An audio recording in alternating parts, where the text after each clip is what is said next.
The sunny day seemed made for carefree strolls and joy. However, in one corner of the city park, something was happening that disturbed its serenity. A group of people gathered near the fence where terrariums with exotic animals were located. Among them was a boy, barely out of his teens, standing near a glass enclosure where a huge python rested.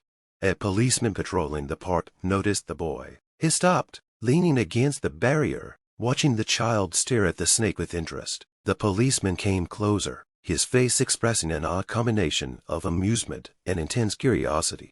"Do you like snakes, boy?" he asked, his voice sharp and loud. The boy nodded, not taking his eyes off the enclosure, but said nothing. His small frame looked vulnerable against the massive glass behind which the python moved. The policeman chuckled, then his face became serious. "Did you know that snakes like that are dangerous?" he asked, leaning closer. "They can strangle you in seconds." The boy looked at him with an expression of confusion, but said nothing. His silence seemed to irritate the officers, who took a step closer. "Don't you understand?" he continued, his voice growing louder. "You have to be careful around things like this. Do you even realize that bad things can happen here?" The crowd began to listen, several people casting quick glances at the boy and the policeman. The atmosphere began to thicken. At that moment, another man, who had been observing the situation from afar, stepped forward. His figure was imposing, and his gaze was stern. "Excuse me, officers, what's the problem?" he asked, his voice calm but reserved. The policeman turned around, his face tense. "No problem," he said, stepping back, just warning the boy not to go where he shouldn't. The man came closer, his gaze stopping on the boy. "I think he's just standing here, watching. It's a park, isn't it? Everyone has a right to that." The policeman paused, his face tense. The crowd began to disperse, but the air remained uneasy. The boy, feeling the stranger's support, took a step back, trying to keep his distance. The man paused for a moment longer, then turned to the boy and said quietly, "It's okay. You can stay here as long as you want." The policeman stepped back even further, but his gaze remained heavy. He realized that the situation was out of his control, and this was clearly not what he expected. The boy looked back at the enclosure, but now his gaze was not as carefree as before. The boy took a step back, but the policeman's gaze did not leave him. The stranger who had stood up for the child remained nearby, watching the situation unfold. The crowd was dispersing, but the atmosphere remained tense, as if clouds were gathering over this part of the park. "Hey, you," the policeman said again, his voice firm but not loud. "Why are you here alone? Where are your parents?" The boy looked at him, his gaze wary, but he answered quietly, "Mom said I can go to the park. She's at home." The policeman chuckled, his face twisted into an elusive smile. "Well, of course, at home," he said, leaning against the barrier. "And you know it's not safe to walk alone at your age, especially for someone like you." The boy didn't get the hint, but the stranger standing nearby raised his eyebrows and stepped closer. "Excuse me, officers," he intervened again. "This child has done nothing wrong. Why are you watching him so closely?" The policeman turned to the man, his eyes narrowed. "It's none of your business," he snapped. "I'm doing my job. We have to keep order." The man did not back down. His voice remained calm but firm. "Your job is to protect, not to threaten. This child is not a danger, and you know it." The boy looked at the man with gratitude, but he still felt the tension building. The policeman frowned, his hands clenched into fists, but he held back. "Listen, kid," he said to the boy again, his voice rougher. "I just want you to know, the world isn't as friendly as you think. You have to be careful, especially in places like this. Got it?" The boy nodded, but his voice trembled as he answered, "Yes, sir, I understand." The policeman looked at him for a few more seconds, then turned away and walked slowly away. The stranger came closer to the boy, his face expressing a mixture of concern and irritation. "Are you okay?" he asked, sitting down next to the child. The boy nodded, but his gaze was focused on the figure of the policeman, who was walking away. At that moment, he felt that the world had become a little more threatening than it had been in the morning. The stranger patted him on the shoulder. "Don't let people like him make you feel worse," he said. "You have a right to be here, just like anyone else." The boy nodded again, his gaze hardening a little. He knew he wasn't alone, and that gave him strength. The policeman didn't go far. He stopped on the other side of the playground, as if watching the boy and the man from afar. The boy noticed this, but tried not to show that it felt uneasy. His gaze wandered over the terrarium, where the python was slowly moving along the glass. It seemed like a normal scene, but the tension in the air did not ease. The man standing next to the boy decided to break the silence. "You're holding up well," he said quietly, "but remember, you don't have to justify yourself to anyone. You have as much right to be here as anyone else." The boy nodded, but his gaze remained wary. He felt that the man's words were true, but fear still lived inside him. "Why is he doing this?" the boy asked quietly, looking at the man. "I didn't do anything." The man paused, considering how best to answer. "Some people think that power gives them the right to bully others," he said, "but that doesn't mean they're right. Their power disappears when you don't let them break you." The words seemed simple, but to the boy they were like a breath of fresh air. He straightened up, his gaze becoming a little more confident. At that moment the policeman walked towards them again, his face expressing irritation. "Still here?" he asked, coming closer. "I thought you got the hint by now." The man stepped forward, shielding the boy with his body. "Officer," he said firmly but politely, "this child has a right to be here, and your behavior is beginning to look like stalking." The policeman stopped, his face darkening. He looked at the man, then at the boy. "I'm just doing my job," he replied, his voice cold. "You never know what to expect from some people these days." The man did not move from his place. His gaze was direct.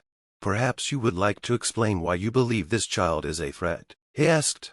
The policeman hesitated for a moment, his confidence wavering slightly. He knew the situation was attracting the attention of other parkgoers, who were beginning to stealthily watch their interaction. "Just be careful," he finally muttered and moved away, though his back remained tense. The boy looked at the man with gratitude. "Thank you," he said quietly. "I didn't know what to do." The man smiled and patted him on the shoulder.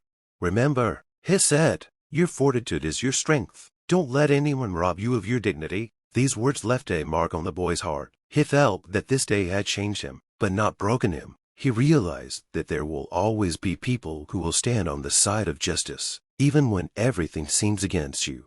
The policeman, who had retreated to his car, glanced nervously back. He felt the gazes of the parkgoers following him like invisible threads that could not be broken. His attempt to keep the situation under control had failed. The man protecting the boy had not retreated, but on the contrary, had created an atmosphere of confidence around himself that was increasingly unsettling to the officers.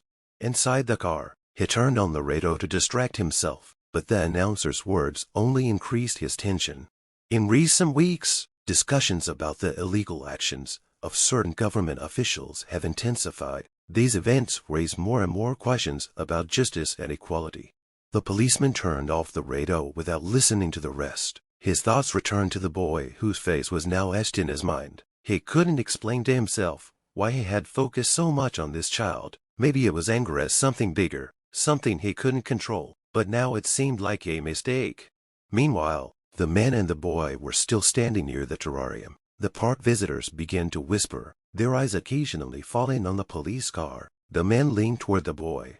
"You're holding up well," he said, "but this isn't the end. Situations like these sometimes require the truth to come out." "What do you mean?" the boy asked, his voice shaking but trying to sound brave.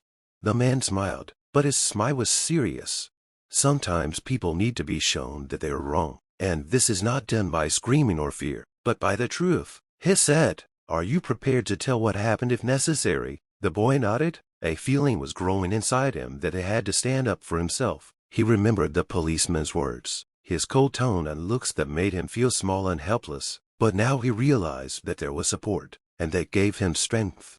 The policeman had gotten out of his car, but instead of going back to the park, he headed toward his radio station. He had a report to make. His colleagues knew he was there, and they might have heard what was going on. His steps were quick, almost nervous. His mind was racing with thoughts like, what did I do? Why did it all go like this? At that moment, another car pulled up to the park. Two men dressed in civilian clothes got out. They were observers from the Internal Affairs Department, called in by one of the visitors. The policeman frowned when he saw them. His face tightened, but he tried to maintain the appearance of control.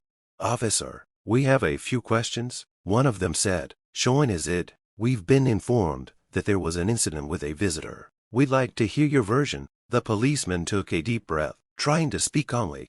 Nothing serious, he replied. The kid was just acting suspiciously, and I decided to make sure everything was okay. One of the observers nodded, but his gaze was wary. We'll talk to you later, he said. For now, we want to hear from other witnesses. The policeman realized that the situation was spinning out of his control. He saw the bystanders heading toward the man and the boy, and his heart sank. He knew that the truth would cast his actions in a completely different light. With each step, he became increasingly aware that it wasn't just his job that was at stake, but his reputation as well. The policeman stood a few feet away from the man and the boy. His face tense, conflicting emotions were swirling inside him. He couldn't afford to lose control of the situation, but he could feel the atmosphere changing. The people in the park no longer looked at him with respect or even neutrality. Their gazes had become wary, and some of them clearly condemned his actions. "Do you still think you can do whatever you want?" he asked the boy, his voice firm but with a hint of uncertainty. The boy looked up, his face a mixture of fear and determination. He took a step back, but the man standing next to him leaned toward him and said quietly, "Don't be afraid. You didn't do anything, and you have nothing to apologize for." These words encouraged the boy. He raised his head and sat firmly. "I just stood here. I didn't do anything." The policeman frowned, his gaze becoming even more intent. "You think you can talk to me like that?" His voice grew louder, but there was more tension in it than confidence. "I'm trying to protect you. You have to understand that I'm here for a reason." The man stepped forward, his figure now completely obscuring the boy. "Officer," he said, his voice calm but firm, "this child has done nothing to deserve this treatment. If you wish to speak, speak to me." The policeman frowned. His gaze darted between the man and the boy, as if trying to decide what to do next. He knew that the situation had already attracted too much attention. Behind him, he could hear the voices of other patrons, clearly discussing what was happening. "Look, I'm just doing my job," he said, but his voice no longer sounded as confident as it once had. "You don't understand how difficult it is to work through these situations." "With situations like this?" the man asked, his voice growing stern. "Officer, you're talking about a child who's just standing there watching animals. Your job is to protect him, not to intimidate him." The policeman was silent, his hands involuntarily clenched into fists, but he quickly pulled himself together. He felt that his actions were becoming not just a mistake, but something more. The looks of the witnesses pressed on him like a weight. I just wanted to make sure everything was okay," he finally said, but his words sounded unconvincing even to himself.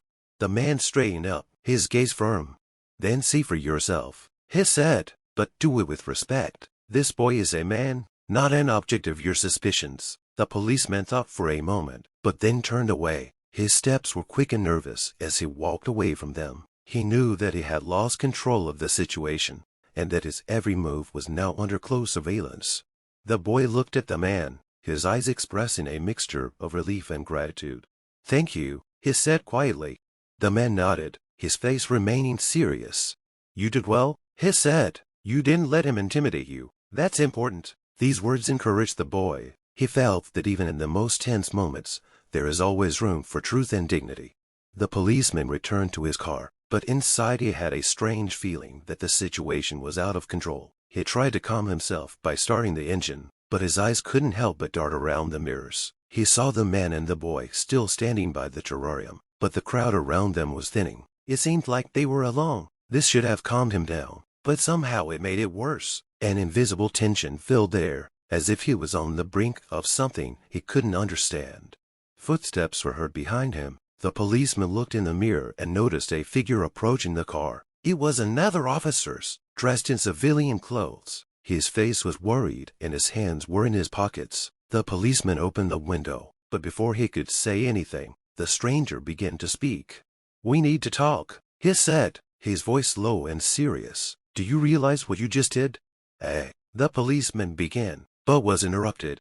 "You got yourself into a situation that could ruin your career." The officers continued. "People saw what happened. They're already talking about it. Some of them recorded it on video."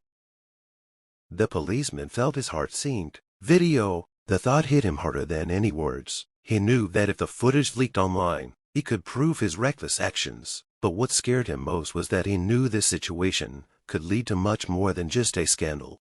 "You should have left earlier," the officer said. "Now you'll have to explain yourself not only to your superiors, but to the commission as well. This isn't just an incident in the park anymore. People are demanding an explanation." "I was just trying." The policeman began to justify himself, but his voice was shaking. "I didn't think it would go this far." "Never thought about it." The officers frowned. "You should have thought about it. You wear a uniform that is supposed to inspire respect, not fear, and now you will become an example of what not to do." Suddenly, something in the distance caught their attention. The man who had been protecting the boy walked away from the terrarium and toward the park exit. The boy walked next to him, but he looked tense. The policeman watched them, his hands gripping the steering wheel so tightly that his knuckles were white. "What are they doing?" he muttered, as if asking himself. "They're leaving," the officers replied. "But that doesn't mean it's over. You have to be prepared for the consequences." The policeman wanted to get out of the car and say something, but he couldn't. His feet were rooted to the ground, and his thoughts were racing through his head. He watched the man and the boy disappear behind the trees, and then he realized that something was wrong. The man was holding a phone. The policeman couldn't say exactly what he was doing, but an idea quickly flashed through his mind. "He's transmitting something," he whispered. The officers in civilian clothes looked at him.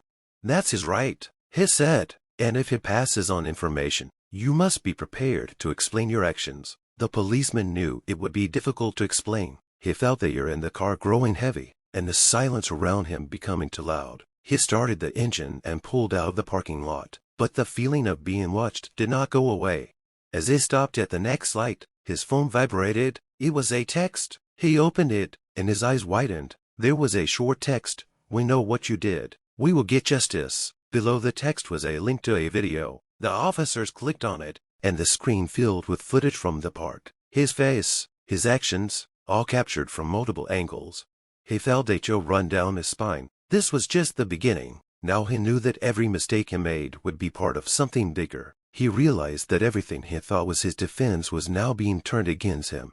The policeman sat in his car, staring at his phone. The video continued to play, every movement, every word he uttered in the park sounding like a sentence. The camera emphasized his abrupt gestures, and the background voices of visitors condemning his behavior added to the overall picture of unwavering indictment. Outside the car window, the streetlights glowed, but even their soft light couldn't dispel the growing darkness in his soul. He knew the video would spread across the internet. It no longer belonged to witnesses alone. It had gone viral, and he was the central figure in a story that everyone would talk about. The phone vibrated again, and another message appeared on the screen. "You think you can hide this? People will know the truth." The policeman felt cold sweat trickle down his temples. His hand instinctively reached for the radio to call for backup, but he stopped himself. What would he say? That his own conscience was haunting him. The noise in his head was getting louder. His thoughts were getting confused. Suddenly he heard footsteps outside. He turned around sharply, but saw no one in the darkness. Only a fleeting shadow gliding past his car made his heart speed up. He opened the door and stepped outside. Looking around, the street was empty, but the feeling that he was not alone was growing. "Who's there?" he shouted, his voice louder than he intended. There was no answer, just the rustling of leaves and the faint sound of distant cars. But the policeman couldn't shake the feeling that he was being watched. He turned toward the car and his gaze fell on the phone, still lying on the seat. The screen was glowing with a new notification. He picked it up, and his heart skipped a beat. "We have already begun. The time for truth has come." The words were like a cold knife. He felt his hands begin to tremble. He realized that this was not just a threat. This was a signal that everything was just beginning. He got back into the car, slammed the door, and started the engine. All he wanted now was to get to a place where he could feel safe for a moment. But even on the road, he couldn't shake the feeling that he was being watched. Every passing car, every silhouette on the side of the road seemed like a threat. He glanced in the rearview mirror and noticed headlights that had been following him for far too long. He turned onto another street, trying to get away from his pursuer, but the headlights followed him. The policeman increased his speed, but the headlights did not lag behind. His heart was pounding like a hammer. Each blow echoed in his head. It seemed to him that he was about to lose control of the car. But he continued driving, not knowing where to turn. Finally, he pulled into an empty parking lot outside an abandoned building. He jumped out of the car, his breathing ragged, his hands still shaking. The headlights behind him went out, and the car that had been following him slowly backed away, disappearing into the darkness. He was alone in the deserted parking lot, surrounded by a silence that was almost deafening. His phone vibrated again. The message was short, but it cut right through him. "We're closer than you think." The policeman realized that he had nowhere to run. Everything he had done that day had become part of something bigger. Now he was cornered, and every step he took only tightened the noose around him. The policeman sat in his car in an empty parking lot, surrounded by a silence that was more oppressive than the noise of a city street. His phone vibrated again, but this time he hesitated to look at the message. He knew it would do no good. His heart was beating too fast, and there in the car felt heavy, as if something invisible was squeezing his chest. Finally, he glanced at the screen. A new message, simple, but all the more ominous for that. "We will not forget." The word stuck in his mind, creating a sense of inevitability. The policeman ran a hand over his face, trying to calm himself, but it was no use. He knew the situation was out of his control. His actions in the park, which had seemed normal to him, were now the beginning of an avalanche that he could not stop. He decided to go back to the station to try to figure out what to do next. But the more he thought about it, the clearer it became that returning to his usual routine was no longer possible. Every thought pulled him back to the moment he encountered the boy. He remembered the look in the child's eyes, a mixture of fear and defiance. This wasn't just a random incident. It was a signal that he was part of something bigger. On the way to the station, he noticed that the streets began to seem strange to him. He had always considered himself a man of power, but now that power seemed as fragile as glass. Every passerby, every car, caused him a strange feeling of anxiety. He parked in front of the police building and slowly walked inside. There was a silence inside, unusual for this time of day. His colleagues glanced at him quickly, but no one spoke. He felt the tension in the air becoming palpable. This wasn't just his fault. It was the system he had always found refuge in, but now it was turning against him. "Officer," came a voice, breaking him out of his reverie. It was the captain, his superior. His face was a mixture of weariness and disappointment. "Come into my office." The policeman felt a chill run down his spine. He entered the office, the door slamming behind him with a dull thud. The captain gestured to a chair. "We have a problem," the captain began, his voice slow but filled with an undercurrent of menace. "Your behavior in the park has become public knowledge. People are demanding an explanation." The policeman tried to say something, but the captain raised his hand, stopping him. "No, I don't want to hear excuses," he continued. "I want to know what you're going to do. This isn't just a scandal. It's a blow to the entire department. Your actions have put us in a situation that will take years to get out of." The policeman began, his voice shaking. "I didn't think it would go this far. It was just a situation. Just a situation." The captain slammed his palm on the table. "You used your power to intimidate a child, and now it's on video, which is already getting thousands of views. Do you understand what that means?" The policeman fell silent, his head down. He felt fear wash over him like a wave. He realized that his every move would now be scrutinized. His every action would be another piece of evidence against him. "You're suspended pending the investigation," the captain concluded. "That's the best we can do right now." The policeman stood up, his legs shaking. He walked out of the office, feeling the eyes of his colleagues on him. Every step echoed in his head. He realized that he could no longer return to his old life. Everything had changed, and he could no longer change it. The policeman left the station late at night, feeling like the world was falling apart around him. The sky, overcast, seemed to reflect his state, gloomy, heavy, without a glimmer of hope. His own shadow on the sidewalk seemed larger than he was, as if to emphasize his insignificance at this moment. Every step echoed in his head, mixing with thoughts he could not stop.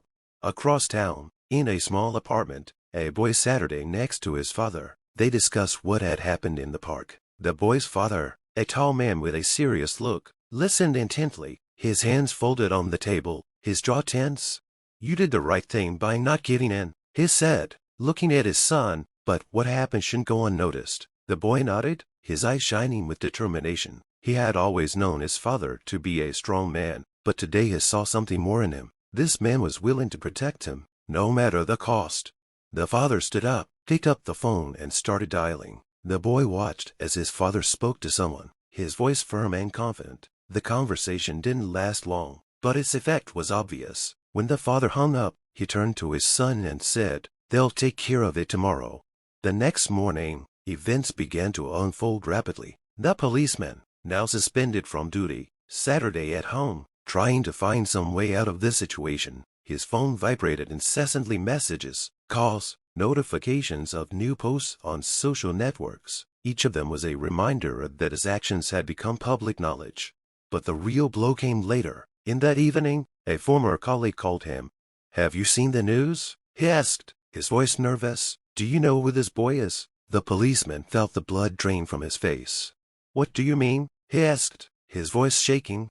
"His father is the district attorney," said the voice on the other end of the line, "and he's already taken action." The words came as a bolt from the blue. The cop lowered his phone and stared at one spot. The district attorney. This man was known for his intolerance to injustice. He always fought for the truth and never gave up. And now this man was the father of the boy he tried to intimidate.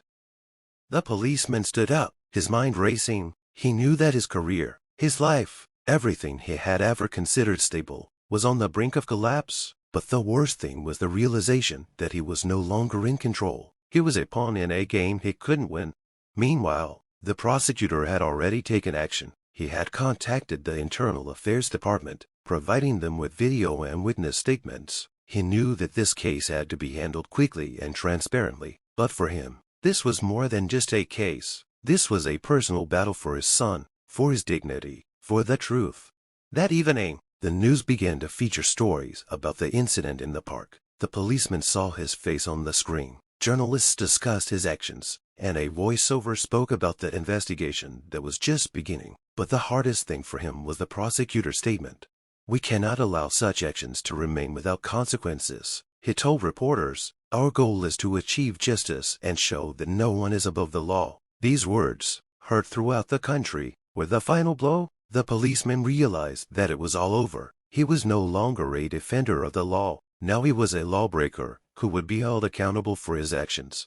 For the boy, it was a moment of triumph. His father showed that justice exists, that it can and should be fought for. He realized that, despite fear and humiliation, he was able to maintain his dignity, and at that moment, he felt that he had become stronger. The policeman Saturday in his dark apartment, surrounded by a silence that weighed threateningly on his mind. All the curtains were drawn, and the lights were off. He felt that if he stayed in the shadows, the world beyond the door would not be able to reach him. But it was an illusion, and he knew it. The phone on the table blinked, reminding him of down scenes of missed calls and messages. He was afraid to read them, afraid that each line would bring new blows. The confidence he had thought unshakable was shattered in an instant. He remembered the day in the park, the boy with his unwavering gaze, the man who had become his shield, and the crowd whose silent condemnation was louder than any words. He had thought he had it all under control then, that his uniform and badge made him invulnerable. But now he felt like a cornered animal. Suddenly, a loud knock on the door broke the silence. The policeman jumped, his heart pounding so hard it felt like it was going to burst out of his chest. He frowned, trying not to breathe. Maybe it was just a neighbor, or was the delivery guy at the wrong door. But the knock came again, louder, more insistent. "Open up," came the voice. It was cold, but not threatening. "We need to talk." The policeman recognized the voice. It was a colleague from Internal Affairs. He couldn't ignore that knock. If he didn't open the door, they would come back with a warrant. His legs felt like cotton wool as he slowly walked to the door. He opened it only with the chain, trying to keep it so that no one could see inside. "Can we talk?" the man behind the door asked, his face impassive. The policeman nodded, removed the chain, and opened the door wider. He invited them inside. The two men entered his apartment, looking around carefully. One of them held a clipboard, the other a notepad. They sat down at the table, motioning for the policeman to join them. "We're here to clarify a few details," one of them began, looking at him piercingly. "You know your case has attracted a lot of attention. We need to investigate, and your answers will help us better understand what happened." The policeman nodded, but his hands were shaking. He tried to hide it by putting them under the table, but his movement did not go unnoticed. "Let's start with something simple," The investigator continued. What made you approach the boy in the park? The policeman was silent. His head was full of noise. He felt that every answer he gave would be used against him. He knew that any word could be the last straw. I wanted to make sure everything was okay. He finally managed to say, I saw a child standing alone and decided to check if he was okay. Alone? The other investigator asked, his gaze sharp. But witnesses say there was an adult male with him. You didn't notice him. The policeman felt his throat go dry. I noticed, he said quietly, but first I wanted to talk to the child. Why? Asked the first investigator. Without looking away, why did you think the child needed your attention? Were there any obvious reasons? The policeman lowered his head. He had nothing to say. His actions, which had seemed routine at the time, now looked like targeted persecution. You realize that all of this is recorded. The investigator continued, leaning forward slightly. The video has already spread. People see your behavior and wonder, why did you act this way? The words were like a blow to the chest. The policeman tried to concentrate, but his thoughts were racing. He knew he couldn't explain his actions. They were indefensible. His own fear and prejudice were now turning against him. I didn't think, he began, but fell silent. That's the problem, said the second investigator, his voice gentle but firm. You were thinking, you were acting on assumptions that are now costing you your reputation. The policeman felt his body tense. He realized that his vulnerability had become obvious. Everything he had thought of as his strength was an illusion. He was no longer a defender of the law. He was a lawbreaker in the eyes of the public. And this fear, this uncertainty, this fog in his mind, it was just beginning. Night had finally swallowed the city, and the policeman, alone in his apartment after the investigators left, Saturday at his desk, staring at the wall. The light from the single lamp cast a dim glow on his face, highlighting the shadows that made his eyes look empty and tired. He felt the hours turning into eternity, each tick of the wall clock hitting like a hammer. He tried to collect his thoughts, but they scattered like leaves in the wind. In front of him lay his phone, silent for hours. Before, he had considered this a good sign, but now the silence was unbearable. He wanted someone to call, someone to say that all this could be sorted out. But inside, he knew that nothing could be sorted out. Everything that was happening now was a consequence of his own decisions, made too quickly, without thinking. Suddenly, his phone vibrated, and his heart leapt. A new message popped up on the screen. He slowly reached out, but didn't rush to open it. He knew that each new message was not a relief, but another blow. Finally, gathering his strength, he unlocked the screen. The message was short but terrifying. The truth will come out. Are you ready? He dropped the phone, and it landed on the table with a thud. The words were simple, but they were threatening. He realized that his actions were now in the hands of those who would not let him escape responsibility. He tried to convince himself that these were just emotions, that everything would calm down, but his mind refused to believe it. Every action he took became part of a mosaic that revealed his weaknesses. Suddenly, there was another knock on the door of the apartment. The knock was loud and demanding, as if someone knew that there was a truth hidden inside that needed to be brought to light. The policeman frowned. His breathing became rapid and heavy. He rose slowly, his legs shaking, but he forced himself to go to the door. Who's there? He asked, trying to keep his voice firm, but fear crept into every word. It's us, came the voice of his colleagues from the Internal Affairs Department. Open up, we need to talk. He opened the door and two men walked in. They were serious, their faces unsympathetic. One of them held a tablet, and on the screen was a video from the park. The policeman recognized himself, his movements, his words, everything he wanted to forget. The man set the tablet on the table and turned it so that the screen was facing him. Thousands of people saw this, one of them said, his voice quiet but tense, and they want an explanation. The policeman sat at his desk, his eyes glued to the screen. He heard his words, his actions, every word he had spoken, that now sounded like an accusation against himself. He saw the parkgoers looking at him, their condemning gazes burning through the screen. Do you understand what this means? The other man asked, folding his arms. You can't ignore what happened anymore. It will become part of an official investigation, and you will have to answer for your actions. The policeman was silent. He didn't know what to say. He couldn't justify himself. Everything he thought was true was now turning against him. He realized that he hadn't just made a mistake. He had become a symbol of what the system could no longer tolerate, and that realization was the most terrifying.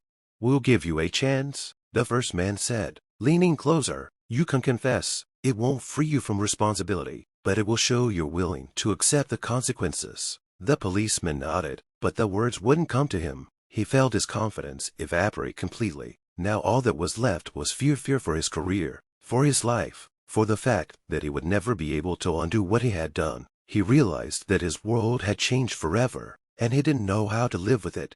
The policeman Saturday in his apartment, surrounded by a heavy atmosphere of inevitability. The two investigators, who had taken their seats across from him, continued to stare at him, as if they could see right through him. The words they had spoken seemed to be stuck in there, soaking into the walls, into his mind, into every corner of the room. A confession. They wanted him to admit his guilt, and he knew that this was his only chance for even the slightest shadow of salvation. "We won't wait forever," one of the interrogators said, his voice quiet but filled with a hidden threat. "You have to understand, the longer you remain silent, the worse your situation becomes." The policeman tried to open his mouth, but his throat felt as if it were being squeezed by an invisible hand. He knew that any lie would be immediately exposed. The video, the testimony of witnesses, the resonance in society, all of this was already irrefutable evidence. But to admit that he was wrong, that his actions were the result of his own prejudices and fears, that seemed impossible to him. I didn't mean for things to get out of hand. If I'd only managed," his voice shaking and unable to meet their eyes. "It was a mistake. I didn't think. It wasn't a mistake," the other investigator interrupted, his gaze cold. "It was a conscious decision. You saw the child and decided you could use your power to intimidate him. You thought it would go unnoticed, but you were wrong." The detective's words hit harder than he expected. The policeman felt his breathing become ragged. He remembered the moment in the park, the boy standing in front of him, the man who had stood up for him, and the faces of the people around him. He had felt strong then, now he felt only weakness. His world was crumbling, and there was nothing he could do about it. The investigators continued to speak, but he could no longer hear them. Voices from the past echoed in his head. Parents telling him he had to be honest. Mentors teaching him to protect people. Colleagues confident in their inviolability. All of those words seemed empty now, because he had betrayed their meaning. Suddenly, his phone vibrated again. He glanced at the screen. The message was short. "Justice will find you." Those words completely threw him off balance. He felt his fear turning into panic. He no longer knew who to trust, what to do, where to go. Every step only led him deeper into the abyss. "Are you ready to sign a confession?" one of the investigators asked, leaning closer. The policeman felt his hands clench into fists. He wanted to resist. He wanted to deny, but he couldn't anymore. His eyes filled with tears that he couldn't hold back. I'll sign everything," he said, his voice shaking. "Just tell me what to do." The investigators silently pulled out the documents and placed them in front of him. The policeman picked up a pen, but his hand was shaking so badly he could barely hold it. He signed the papers, feeling like each letter was another nail in the coffin of his past. When the investigators left, the silence in the apartment was deafening. The policeman looked at the door. They had left through and realized that he was no longer the man he had once been. His confidence, his power, his status were gone. Now he was just a man who had lost everything. The next day, the news carried the story of his confession. The boy's name and his father, the county prosecutor, became symbols of the fight for justice. People celebrated the triumph of truth over abuse. For the policeman, it was the end. He knew he could no longer hide from the consequences of his actions. Sitting in the darkness, he stared at the wall where his police uniform used to hang. Now it was empty. He realized that this was a void he had created, and the only thing left to do was to accept its weight. The isolation cell was a small concrete box with a dim light bulb on the ceiling that glowed as if it was tired of its own existence. The policeman Saturday on a hard metal bed, surrounded by a silence that was more like a scream. There was no chance to hide from himself, from his thoughts, and from what was waiting for him beyond these walls. Every day began and ended the same way. The creak of a door opening, a brief conversation with security, and the searing realization that he was no longer in control of his life. It was a reality he could not accept. He was isolated, not only physically, but emotionally.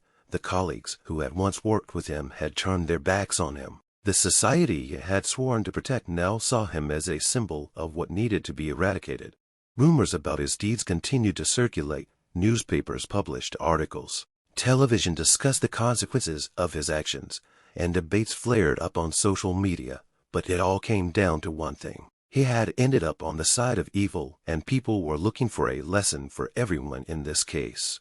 At one of the sessions where he was brought, he saw the prosecutor, the father of the boy who had now become the central figure in this case. The prosecutor Saturday with dignity. His gaze was calm, but there was determination in it. This man had come not for revenge, but to restore justice. The policeman, sitting behind bars, felt his fear becoming unbearable. Your actions are an example of how the system can be used against those it is supposed to protect, the prosecutor said in his speech. But I am not here to demand punishment out of personal grievance. I am here to remind you that the law is not a privilege. It is a responsibility, and no one is above it. The words sounded like a death sentence, but there was a truth in them that the policeman could no longer ignore. He sat Saturday with his head down, knowing that his attempts to justify himself were in vain. Everything he had done, everything that had led him to this moment, was the result of his own choices. In isolation, his fear only grew.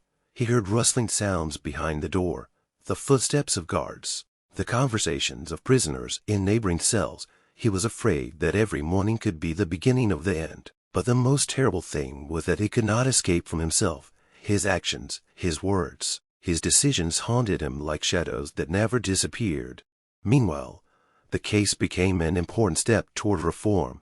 People began to demand changes to the system that allowed such incidents to happen.